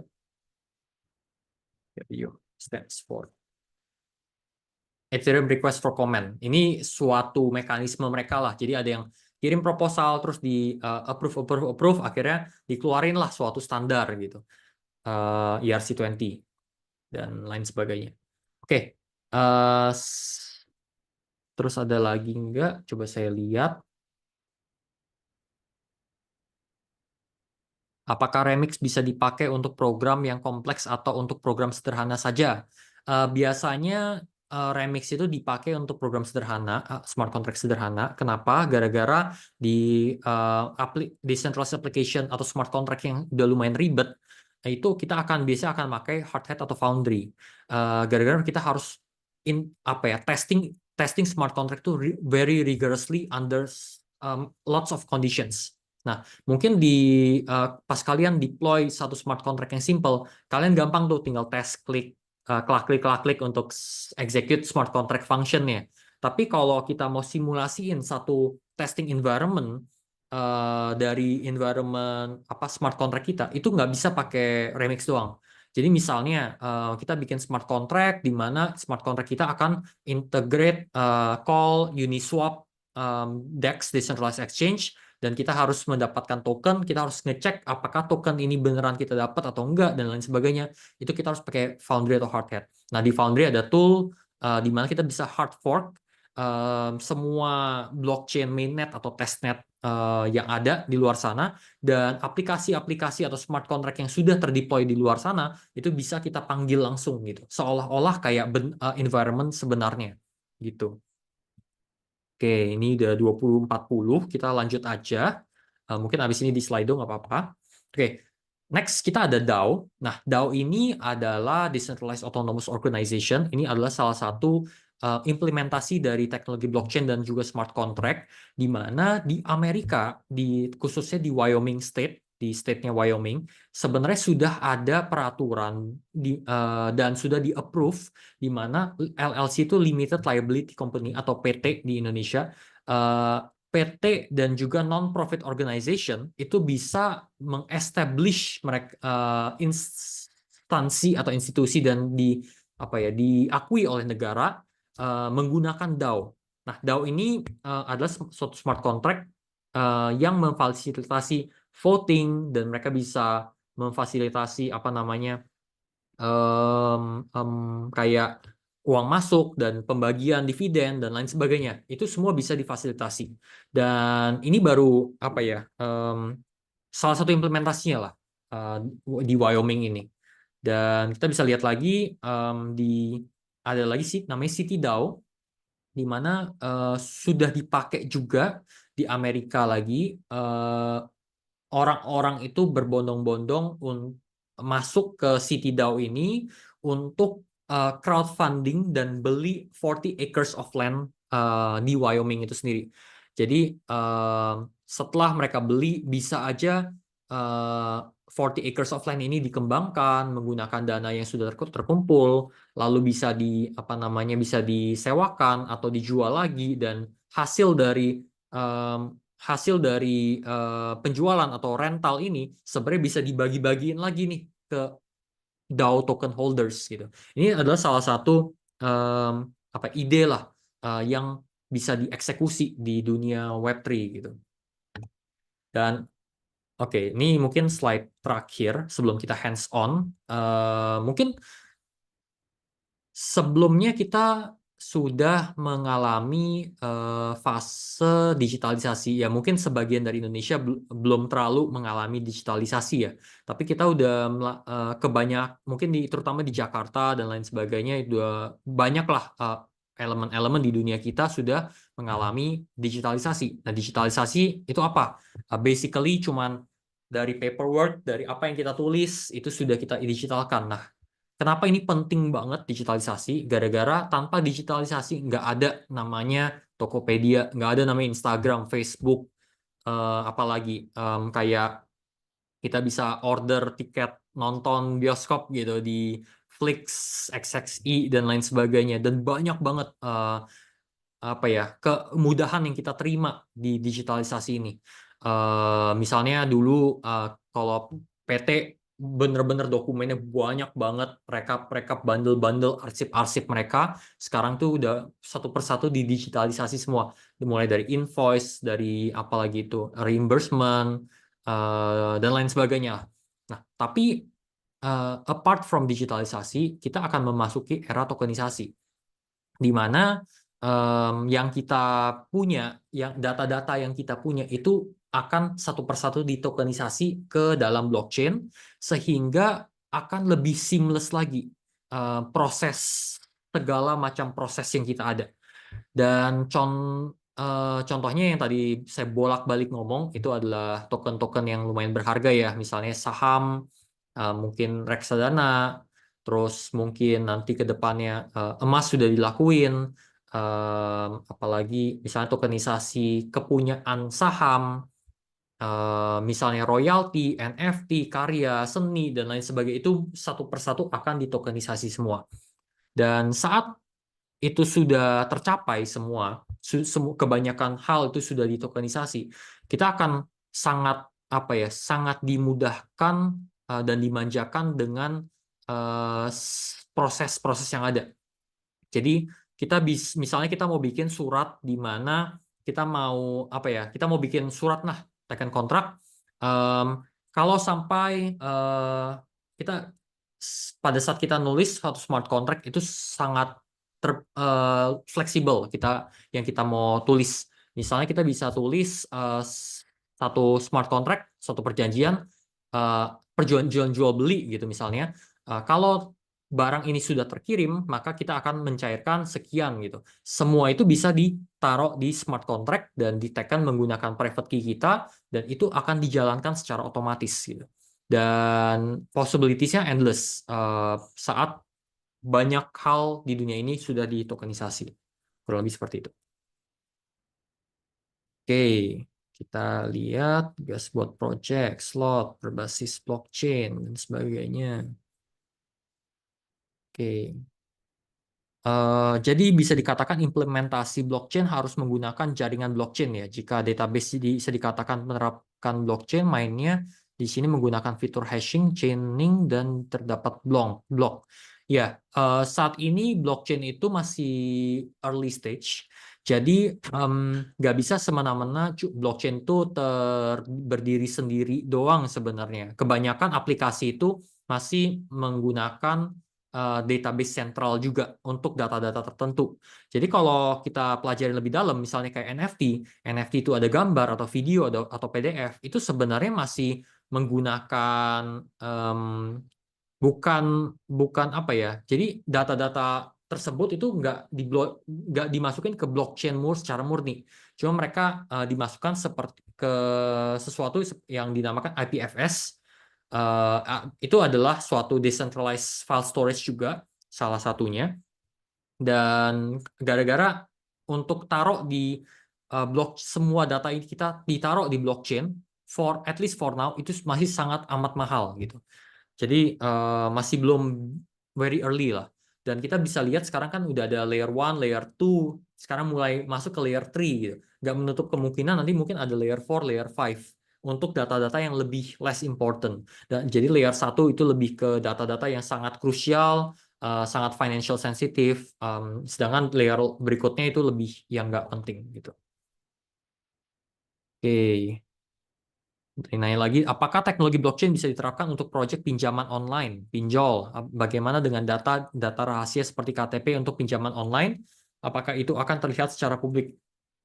Nah, balik lagi sebenarnya tergantung implementasinya.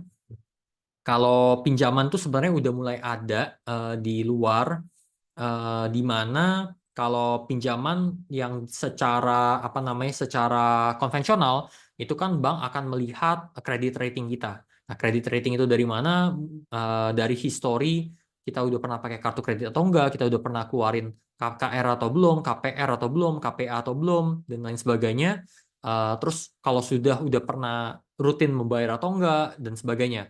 Nah, di luar sana tuh ada yang bikin program semacam kayak pinjaman online atau ya kayak pinjaman gitulah dari bank. Cuma bedanya dia menggunakan algoritma untuk mengecek kita punya credit rating dari aktivitas on-chain kita, dari aktivitas on-chain wallet kita.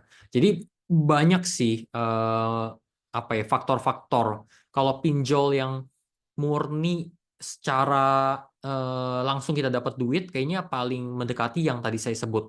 Kalau lending and borrowing protocol kayak semacam AV, terus di sini DeFi company juga udah ada, Nusa Finance di Indonesia, itu kebanyakan sudah ada kolateralnya. Sama kayak bank lah, bank juga pasti maunya ada kolateral kan. Kalau pinjol baru yang nggak ada.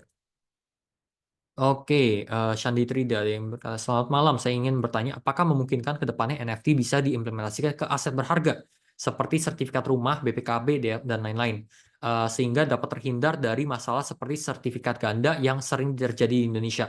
Dan apakah lending dan borrowing saat ini bisa menggunakan NFT seperti Bored Ape dan lain-lain? Karena setahu saya baru bisa pakai koin atau token. Terima kasih. Oke, mungkin saya jawab satu persatu sebelum kita masuk ke hands-on.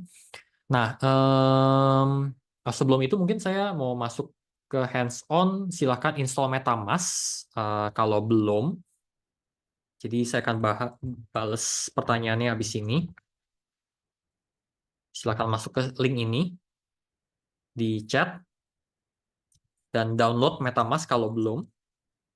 Lalu kita hari ini akan pakai, dan ini kalau apa namanya, kalau belum ya silahkan create wallet dan lain sebagainya, tinggal ikutin aja langkah-langkahnya.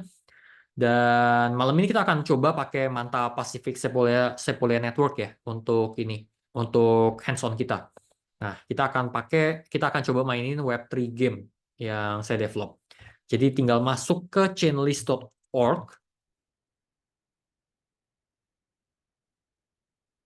dan setelah masuk ke chainlist.org silakan ketik Manta di search networks, lalu dicek include testnets.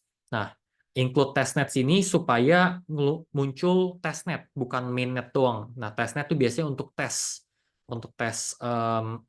aplikasi decentralized kalian. Oke, mungkin selagi ini saya coba bahas yang pertanyaan tadi. Apakah memungkinkan ke depannya NFT bisa diimplementasikan ke aset berharga seperti sertifikat rumah? Nah, sebenarnya ini tadi saya lupa bahas ya. Jadi di digitalisasi juga ada tantangannya sendiri, di mana pasti ada oknum-oknum yang tidak mau terbuka ya informasinya. Kalau sudah didigitalkan kan kebanyakan terbuka informasinya dan semua orang bisa akses informasinya, entah itu laporan keuangan, aktivitas pemerintah, flow dari duit pajak itu kemana aja dan lain sebagainya kan. Laporan-laporannya kita bisa akses. Nah, tapi kalau sudah ditokenisasi itu lebih transparan lagi. Jadi sekarang ini pasti kita ada hambatan juga di mana orang-orang pasti yang berkepentingan tidak mau mentokenisasi lots of things lah.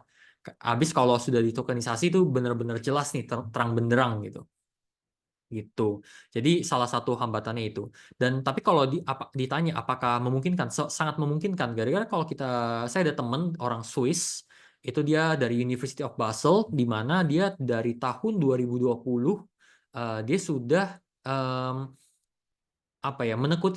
menekuni bidang IT dan tesisnya saja di tahun 2020 sudah tentang real world asset. Dia mau mentokenisasi properti-properti. Jadi sistem mentokenisasi properti di negaranya gitu. Jadi ya sudah lumayan advance ya untuk di tahun 2020. Nah, kalau di Indonesia universitas masih belum terlalu memasukin kurikulum blockchain, tapi kalau di luar negeri malahan udah duluan gitu. Nah, terus kita barusan juga meeting sama perusahaan blockchain dari Singapura dan dia share bahwa sebenarnya di Indonesia aja sudah mulai nih masuk ke blockchain. Jadi ada beberapa bank yang saya nggak usah sebut lumayan terkenal, itu dia juga mulai bereksperimen dan juga mulai menelusuri tentang blockchain. Kalau nggak salah BRI juga dari tahun-tahun sebelumnya itu udah mulai pakai teknologi blockchain untuk international wire transfer, jadi lebih murah jauh daripada kalau konvensional kan harus ada kayaknya fee-nya lumayan ya, kayak $20 kalau transfer keluar atau berapa puluh dolar gitu. Dan lumayan takes long time kayak berapa hari kerja gitu. Tapi kalau dengan blockchain tuh benar-benar bisa instant.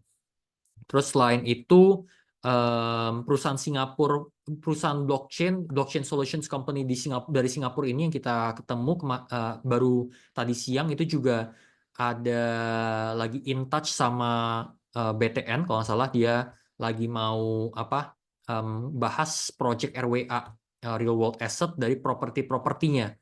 Nah gitu. Jadi selain itu sebenarnya masih banyak ya kayak saya dengar ada Gramedia. Terus ada airport itu juga mulai masuk ke blockchain. Nah, walaupun belum terlalu kelihatan kebutuhan dari talenta teknologi untuk blockchain ya di Indonesia, tapi mulai akan ada. Oke, mungkin saya lihat lagi apakah lending dan borrowing saat ini bisa menggunakan NFT seperti Bored Ape Yacht Club. Lending dan borrowing kalau nggak salah saat ini masih kebanyakan fungible token, misalnya USDT, BTC dan lain sebagainya, tapi tidak menutup kemungkinan juga sebenarnya untuk kita programming untuk bisa accept NFT.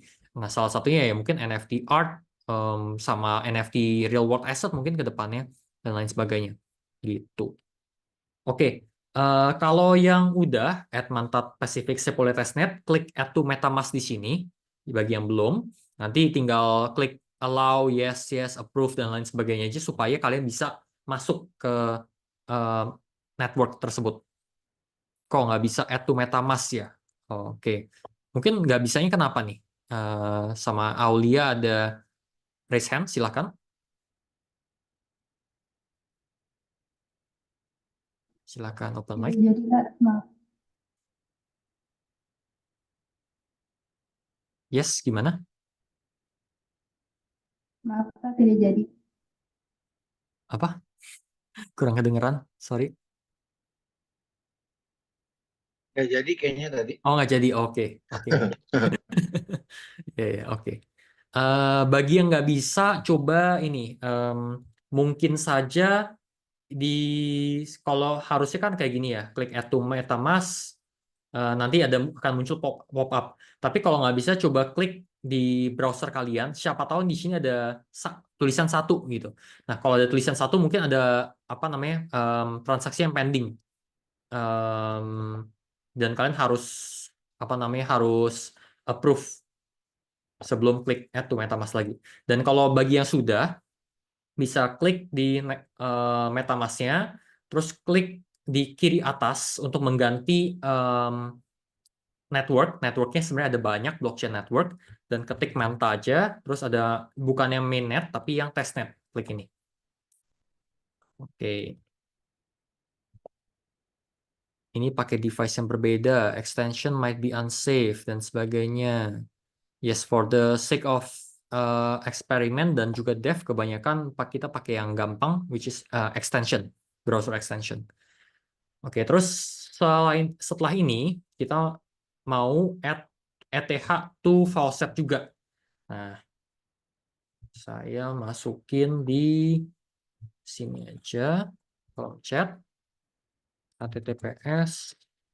Nah, jadi untuk berinteraksi dengan smart contract yang ada di luar sana, itu kan menggunakan gas fee ya.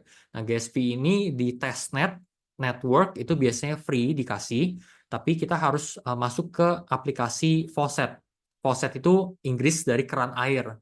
Jadi ibaratnya kayak kita buka keran gitu untuk dapat ETH tapi ETH testnet ya, bukan ETH beneran gitu. Jadi silakan masuk ke pacific-info.sepolia-testnet.manta.network, lalu tinggal klik aja connect to connect wallet dan sebagainya, tinggal approve gitu-gitu. Nanti setelah udah, bisa klik di sini nih, request faucet funds on Manta Pacific Sepolia Testnet. Jadi kalau kita lihat di sini, nah itu sini, tinggal klik sini. Terus kalian masuk ke MetaMask kalian lagi. Nah, terus misalnya kalian mau pakai yang ini nih. Kalian copy nih di address kalian. Nah, setelah copy address kalian, kalian paste. Di sini kalian ambil ETH aja, I'm not a robot, terus baru receive funds.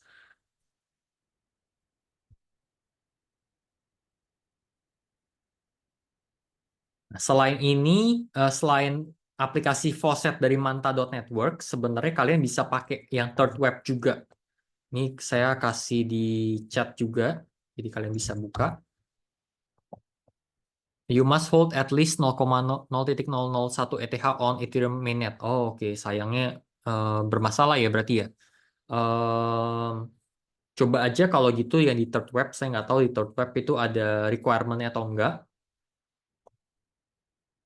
Kalau nggak ada saldo gimana kok? Ya, sayangnya kalau nggak ada saldo tuh nggak bisa interaksi dengan smart contract function. Kurang lebih gitu. Jadi tetap perlu saldo untuk bisa berinteraksi. Oh sorry, maksudnya saldo untuk minimum ya. Kalau nggak ada saldo untuk minimum, mungkin saya bisa kasih beberapa.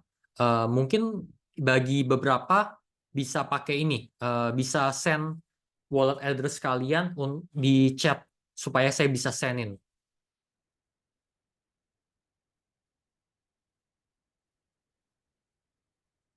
Oke, waduh, banyak banyak juga. Saya paling masukin secara random aja. Jadi kalian bisa testing. Gara-gara waktunya sudah keterbatasan waktu juga. Oke, ntar ini saya cek dulu 0,05 paling saya kasih 0,005. Mungkin bagi yang ada spare juga bisa bantu kirim nih, bagi-bagi nih. Oke, value.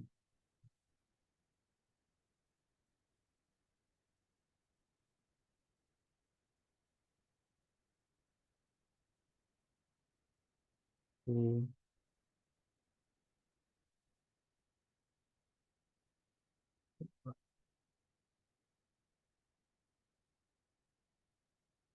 Oke. Franciscus.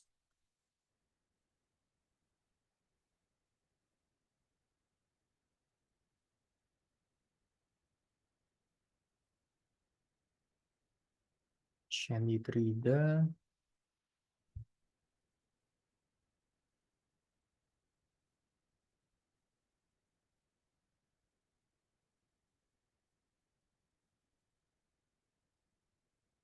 Denny Faisal.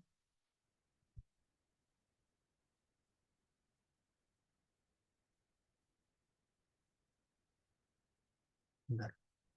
Oh.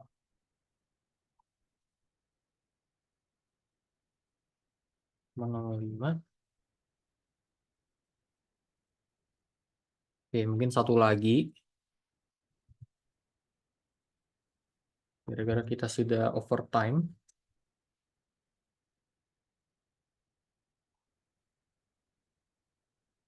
Oke, sorry nggak bisa semuanya saya kirim gara-gara banyak banget ini. Cuman mungkin bagi yang mau coba nanti bisa coba isi dikit ETH, jadi kalian eligible untuk dapetin ETH.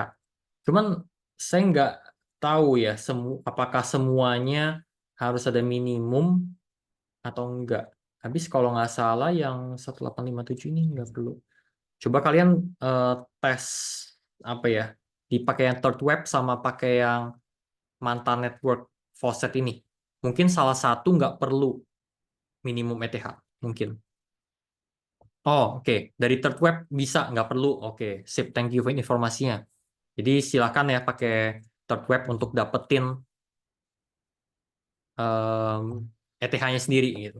Saya mau lanjut gara-gara waktunya sudah lumayan terbatas. Kita masih ada beberapa. Nah, sekarang saya mau tunjukin ini proof of concept doang, Web3 app, di mana kalian bisa masuk ke 2048.jasonyapri.com.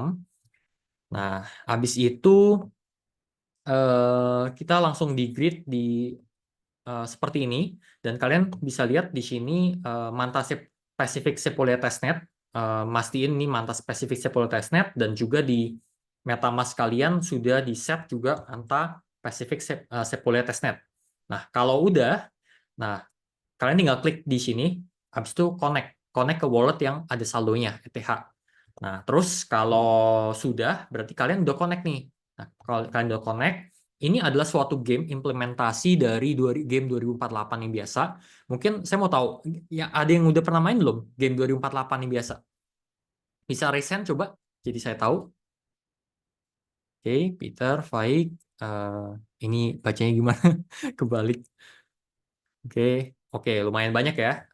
Bagi yang nggak tahu, mungkin saya tunjukin sebentar. Biasanya game seperti ini. Kayak ini ada tiles. Setiap kali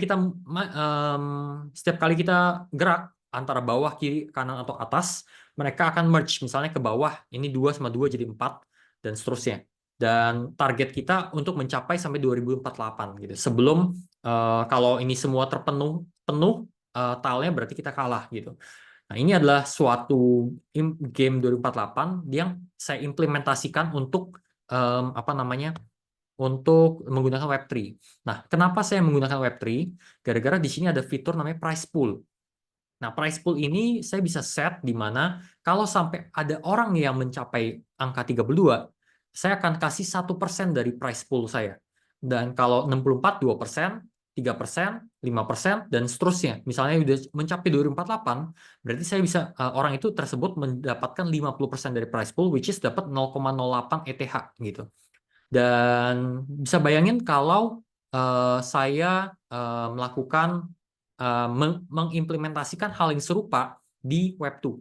Nah, kalau di Web2 berarti saya harus implementasi payment gateway. Kalau tiap kali orang mau donasiin sejumlah duit ke price pool, misalnya sebanyak 0,05 ETH, contohnya gini aja, saya donate, itu dipotong lagi fee payment gateway-nya. Entah itu Zendit, Mitrans, atau Doku, atau lain sebagainya. Nah, ini tidak terjadi di dunia Web3. Gara-gara di Web3, ini bisa sangat seamless.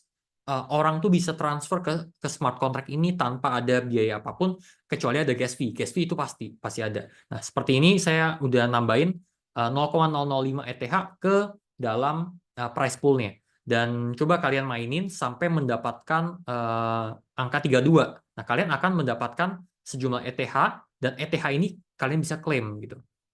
Jadi ini salah satu use case yang sebenarnya bisa bisa diterapin lah kurang lebih. Salah satu ide yang bisa diterapin di dunia Web3 gitu. Ini bisa masukin 32 sih, tapi mungkin butuh waktu. Nah, ini kekurangannya dari Web3. Nah, walaupun Web3 itu no intermediaries dan sebagainya, tapi nggak instan. Dia nggak instan langsung. Butuh waktu untuk proses gitu. Jadi untuk kalau di web tuh kita udah biasa dimanjain Instagram dan sebagainya, kita klik langsung berubah. Tapi kalau di Web3 setiap kita kita melakukan suatu transaksi atau execute suatu smart contract function, itu dia masuk dulu ke mempool divalidasiin dulu, habis divalidasiin baru terexecute gitu. Nah, ini kurang lebih seperti itu. Jadi ini sebagai gambaran aja.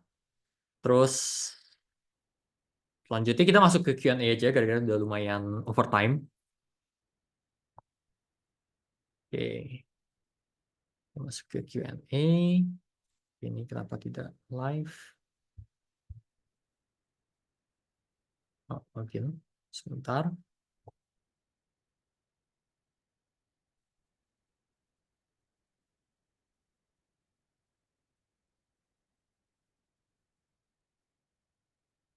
Oke, kita masuk Q&A.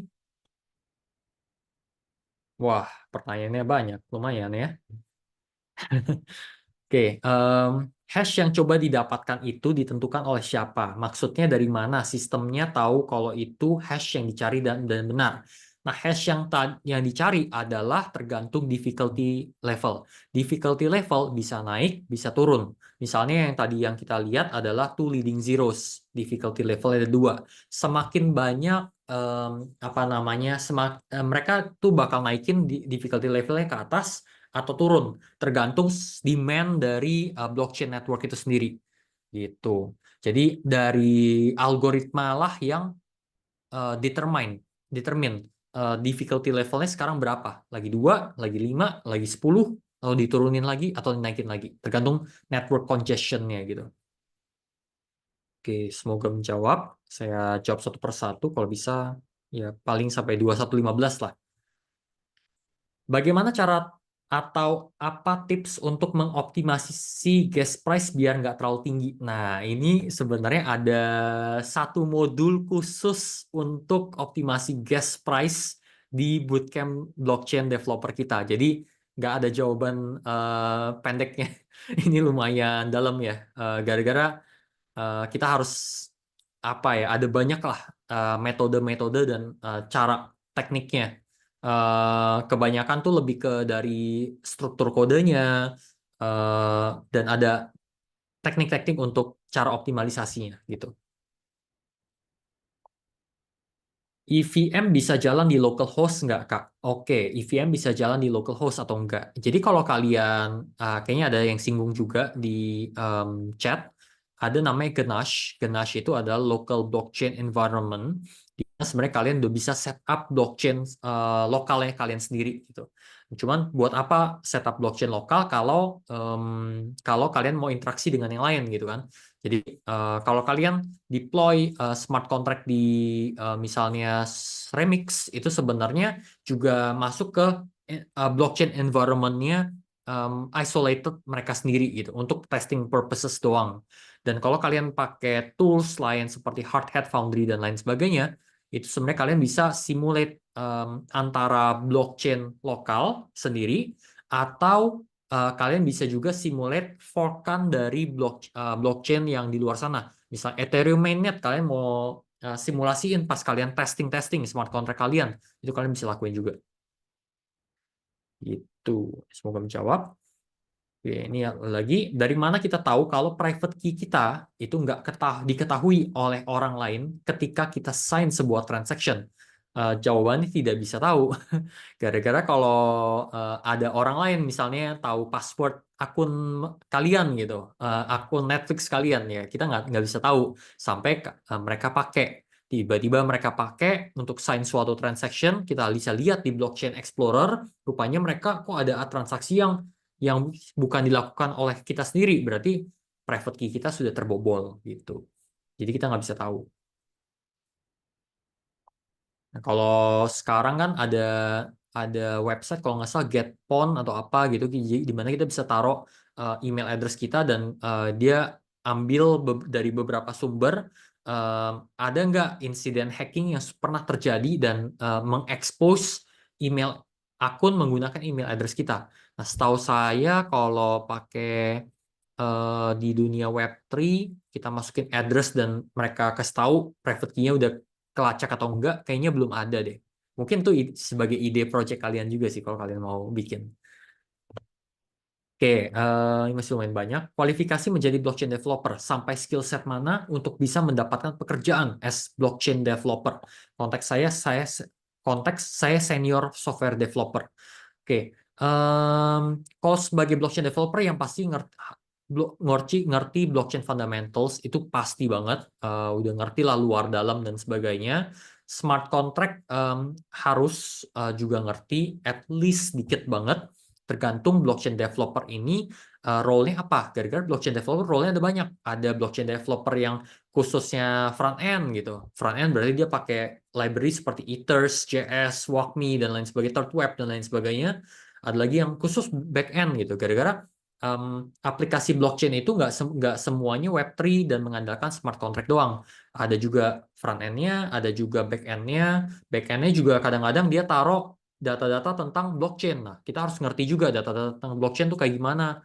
RPC call itu ada metodenya apa aja dan lain sebagainya. Sama misalnya ada juga yang khusus bagian smart contract-nya.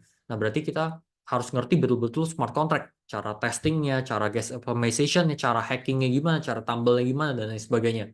Nah, tapi kalau di luar negeri, itu sebenarnya udah lebih mendalam lagi. Jadi bukan dibagi Web3 front-end developer, Web3 back-end developer, smart contract developer, tapi udah lebih, oke, smart contract developer, tapi lebih ke DeFi, lebih ke gamify, lebih ke mana, itu udah lebih dalam lagi. Jadi tergantung perusahaan, requirement perusahaannya. Kalau di Indonesia kebanyakan masih all-rounder ya, jadi yang penting ngerti, ya kurang lebih kulit-kulit semua ngerti, udah kalian bisa jadi blockchain developer. Tapi kalau di luar negeri udah lebih kompetitif sebenarnya, jadi kalian udah harus ngerti semuanya, fundamentalnya kalian udah harus ngerti ya, front end, back end, sedikit-sedikit, dan lebih mendalami ke role kalian masing-masing gitu. Gitu. Semoga menjawab. Lanjut. Apa benar koin seperti Cardano itu sulit di-track? Apakah itu kontradiksi dengan tujuan blockchain tersendiri yang menyusung transparansi? Setahu saya Cardano itu masih public blockchain ya. Jadi tidak apa namanya, tidak harusnya enggak ini sih, enggak, masih tergolong gampang di-track. Yang susah itu seperti kayak Zcash, Monero itu susah. Gara-gara itu memang harusnya nggak ada mekanisme untuk tracknya. Gara-gara mereka mempunyai mekanisme sendiri untuk me-obfuscate atau mengubah caranya daripada apa ya. Jadi kita nggak bisa lacak lah kurang begitu. Makasih ya, thank you juga for listening, thank you for joining. Ya glad lah kalian bisa belajar sesuatu dari sesi ini. Oke, apakah gas price bisa berubah setelah kita approve untuk melakukan transaksi? Gas price bisa berubah. Makanya pada saat kita melakukan kita sign suatu transaction, itu di MetaMask sebenarnya dia ditulis gas limit yang kita mau keluarin tuh maksimum berapa gitu, max gasnya berapa. Kalau max gasnya 100.000, terus kita tahu-tahu apa namanya lagi naik gitu, ya udah itu transaksi akan gagal. Oke. Pada implementasi anggaran pembelanjaan, apakah blockchain dapat men-tracking transaksi pembelanjaan barang tersebut dan mengetahui transparansinya? Yes, bisa. Nah, mungkin challenge-nya sekarang pada saat kita melakukan apa ya? Sebenarnya segala sesuatu tuh kalau udah ditokenisasi, kebanyakan ditokenisasi, misalnya perusahaan ditokenisasi di blockchain sebagai DAO. LLC. Habis itu aset mobil kita di tokenisasi. Jadi kalau kita beli mobil, NFT mobil misalnya, berarti itu one to one dengan mobil nyata gitu contohnya. Terus ada lagi misalnya sales contract itu di tokenisasi. Terus menggunakan smart contract dan lain sebagainya. Kalau semua sudah di tokenisasi itu sebenarnya enak banget gara-gara kita gampang banget kita ngodingkan gitu. Dan ada yang bilang sebenarnya pada saat itu sudah terjadi era tokenisasi semua sudah fully implemented, kita akan bisa melihat di mana kontrak-kontrak jual beli, kontrak-kontrak yang biasa kita harus datang ke notaris dan untuk diakui sebagai di mata hukum itu bisa tergantikan menjadi smart contract semua. Dan smart contract ini bisa ditangani dengan private key kita gitu. Dan ya itu kalau sampai itu udah terjadi, nggak tahu ya, mungkin 5 tahun, 8 tahun lagi. Kalau itu terjadi, berarti kegunaan notaris itu akan berkurang, dan yang berguna itu akan lebih ke smart contract auditor yang mengecek kode ini ada celah atau enggak. Kita nggak bakal lihat lagi klausul ini dalam bahasa Inggris, bahasa Indonesia ada celahnya dari pasal berapa, pasal berapa dan sebagainya. Tapi kita lebih ke lihat kodenya, kode ini ada celah atau enggak gitu. Dan sudah terpenuhi atau enggak, dan bagaimana smart contract ini bakal bekerja gitu. Jadi ya really apa ya, promising future ahead sih kalau sampai kalian menekuni dunia blockchain, dunia kripto, ya lebih ke dunia blockchain, smart contract and so on. Oke. Masih lumayan banyak. Dari the more interesting question aja for last, Jason. Oke, sip. Mungkin ini ada yang resen atau sudah dibalas? Oh ya, mungkin yang recent dulu kalau gitu. Dari Bro Faik. Iya. Monggo, ada pertanyaan? Oh, udah kok tadi lewat Slido ya. Oh, oke, sip. Kayak masih ke raise hand ya. Sorry. Nggak apa-apa. Oh, tapi boleh deh kok. Izin mau tanya. Oke, silakan. Menurut Ko Jason nih, apakah Indonesia sendiri punya urgensi kok buat transisi ke Web3 apa gimana kok? Sebenarnya kita lihat udah mulai ya.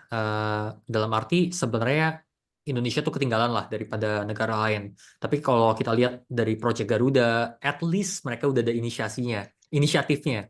Mereka mau bikin CBDC untuk bisa, ya sebenarnya mereka sih maunya lebih ke melacak uangnya kemana aja sih.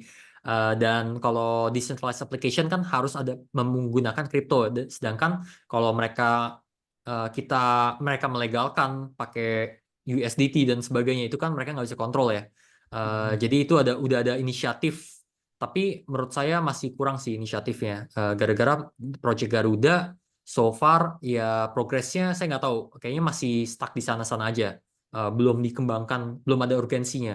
Nah mungkin kalau negara lain sudah menerapkan CBDC mereka, terus kayak sudah melihat oh ada positifnya nih dengan adanya CBDC, mungkin ada bisnis model baru, ada efisiensi dan lain sebagainya, baru akhirnya negara-negara lain kayak Indonesia FOMO akhirnya baru ya udah kita kembangin gitu.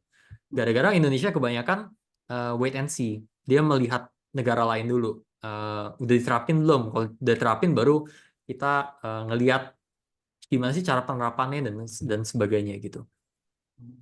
Cuman kalau boleh saran ya, kita sebagai ya talent, kalau kita mau capture the information, ada opportunity ya kita belajar dari sekarang. Kita nggak nunggu nanti. Gara-gara kalau kita belajar dari sekarang, kita udah nekunin dalam bidang ini, berarti kita bisa anggap diri kita sebagai expert mungkin dalam setahun 2 tahun ke depan. Di mana orang lain mungkin baru berbondong-bondong masuk gitu. Gitu sih. Oke, menarik kok. Thank you kok. Oke, sip. Mungkin saya lihat satu pertanyaan lagi sebelum habis ini saya mau sharing tentang bootcamp kita. Mengubah uang kertas menjadi koin. Itu berarti membeli koin dari orang lain ya, beli yang itu berarti kita kirim uangnya kemana? Oke. Mungkin gini, tadi kan saya ada singgung stablecoin ya. Jadi stablecoin adalah suatu token yang kita keluarkan menggunakan teknologi smart contract. Nah, di stablecoin misalnya USDT atau USDC, mereka ada satu lembaga. Nah, lembaga ini yang klaim bahwa tiap kali ada orang yang beli satu USDT menggunakan satu USD, berarti USD ini akan mereka simpan sebagai jaminan gitu. Sebagai jaminan bahwa oke, sekarang ada satu USDC atau USDT, berarti saya ada proof bahwa saya ada satu USD. Kalau orang menjual satu USDC-nya ke koin lain atau fiat currency, berarti satu USD ini bakal dijual juga oleh lembaga ini. Jadi ada yang keep track dan juga verify gitu, kurang lebih kayak gitu. Oke, thank you banget nih, pertanyaannya banyak banget, cuman berhubungan dengan waktu saya harus lanjut gara-gara udah lumayan malam. Ini kayaknya udah nggak sempat juga kita wrap things up ya pakai Google Jamboard, nggak apa-apa. Mungkin sebagai disclaimer, jadi kita ada Bootcamp Blockchain Developer.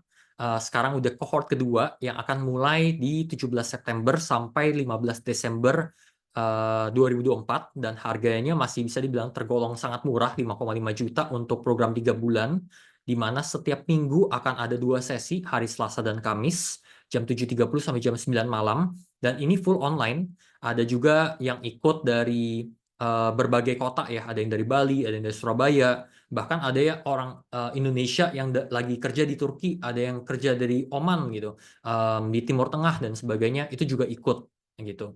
Jadi kita pengen full online, kenapa? Gara-gara kita mau menyebarluaskan, kita nggak mau terfokus ilmu ini di Indonesia atau khususnya di Jakarta atau Tangerang aja. Kita pengen nyebarluasin. Nah, di sini kita akan belajar banyak hal, bukan yang kulit-kulit doang, tapi mulai dari fundamentals, dari basic solidity, intermediate, advanced, sampai kita cara testingnya, case optimization-nya, ada programming language intermediary namanya Yule, ada cara hack-nya, vulnerabilities-nya apa aja, dan juga real life smart contract kayak DeFi, NFTs, DAOs, itu kita akan gali lebih dalam, sampai front-end integration-nya. Nah, front-end integration kita akan belajar jadi full-fledged cara bikin aplikasi blockchain dari end to end gitu. Dan ini kita berbasis project, kita ada komunitasnya juga, di mana kita bisa saling nanya, berinteraksi satu sama lain, dan kita ada rekaman live session kalau sampai tidak hadir, dan ada sertifikat keahlian, of course, sama nanti kita akan ada bimbingan akselerasi karir, di mana bisa coaching di coaching dan di mentor oleh saya dan juga rekan saya Yevon Nael Andrew. Untuk ke depannya. Jadi kalian background-nya seperti apa dan kalian mau mencapai apa, kita akan bantu untuk polish LinkedIn kalian, CV kalian, dan juga project. Nah, ini fokus kita adalah untuk upskilling dan reskilling di bidang blockchain, dan by the end of this bootcamp itu kita akan encourage, bukan encourage sih, kalian harus membuat suatu aplikasi blockchain untuk kalian submit ke hackathon. Nah, ini beberapa contoh project dari murid-murid kita ya. Ada Sotel, itu tokenized plastic bottle recycling system, di mana setiap kali kalian scan untuk di recycle plastic bottle-nya, kalian akan bisa mendapatkan earn Sotel token gitu. Nah, ada lagi student project kita, salah satunya lain ada Villa Rental Management System, di mana mereka tokenize villa rental menggunakan NFT, dan juga ada reward based system, di mana setiap kali ada reward kalian semakin banyak, berarti ada diskon yang diimplementasikan. Nah, ada beberapa lagi, decentralized auction marketplace, ada wakaf charity debt, ada real estate crowdfunding and investment DAO, ini juga dibuat oleh murid-murid kita, dan juga sudah disubmit juga nih di ETH hackathon yang diselenggarain oleh Coinvest Asia, dan hopefully murid-murid kita nanti 20 Agustus akan diumumin yang menang siapa, ya hopefully mereka banyak yang menang lah gitu. Jadi kita memang tujuan bootcamp ini untuk mereka ada portfolio, kita bimbing. Apakah belajar sendiri otodidak bisa jawabannya sebenarnya bisa. Informasi di internet di luaran sana ada banyak, Cuman bagi kalian khusus yang mau dibimbing dan di-mentoring setiap minggu dan sudah menggunakan kurikulum yang terstruktur dan belajar dari orang yang memang sudah pernah di industri ini, ya silahkan join ini. Tapi ini bukan berarti semua orang harus join gitu. Kita persilahkan kalian mau belajar dari komunitas, kalian belajar sendiri, otodidak, itu nggak masalah gitu.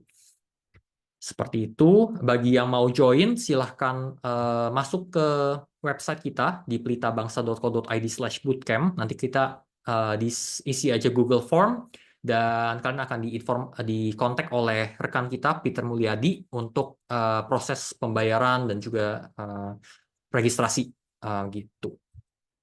Oke, selain itu, kita mungkin ada sesi foto bersama sebelum kita mengakhiri. Sip, masih ada 150 orang nih di sini. Saya izin stop share dan saya serahkan ke Peter Mulyadi. Oke, sebelum foto bersama sambil nunggu juga nih, sambil nunggu on cam, sedikit info aja. Kita nanti akan hadir di CoinFest, khususnya di 3 side event, yaitu pertama side event yang diadakan oleh ICP, dan yang kedua yang diadakan oleh BitTime dan Palapa, dan yang ketiga itu diadakan oleh 13 Desk. Nah, untuk detailnya yang mana aja nih? Nah, itu bisa lihat di Discord. Sudah saya taruh di pengumuman. Dan juga untuk yang penasaran sih, nih pengen kepoin project-project murid kita seperti apa, dan juga project pengajar kita nih, juga bisa lihat di pengumuman yang saya baru kirim barusan tadi. Jadi nanti kalau suka bisa like, share ke teman-teman, mungkin bisa beri dukungan ke murid-murid kita juga gitu. Lalu yang ya kayaknya itu saja. Oke, sepertinya sudah on cam semua nih, saya lihat. Belum. Oh, masih ada beberapa lagi. Oke. Ya, tunggu. Yuk, sedikit lagi. Ya, kali ini ada 6 halaman. Jadi, mohon bersabar ya. Kita mulai dari halaman pertama dulu. 1, 2, 3. Oke. Sudah. Nah, mulai halaman kedua. Nah, matikan dulu. 1, 2, 3. Oke. Halaman ketiga. Oke, halaman ketiga. 4.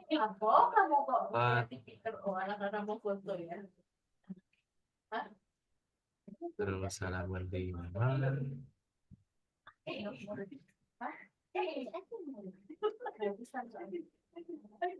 Halaman 6.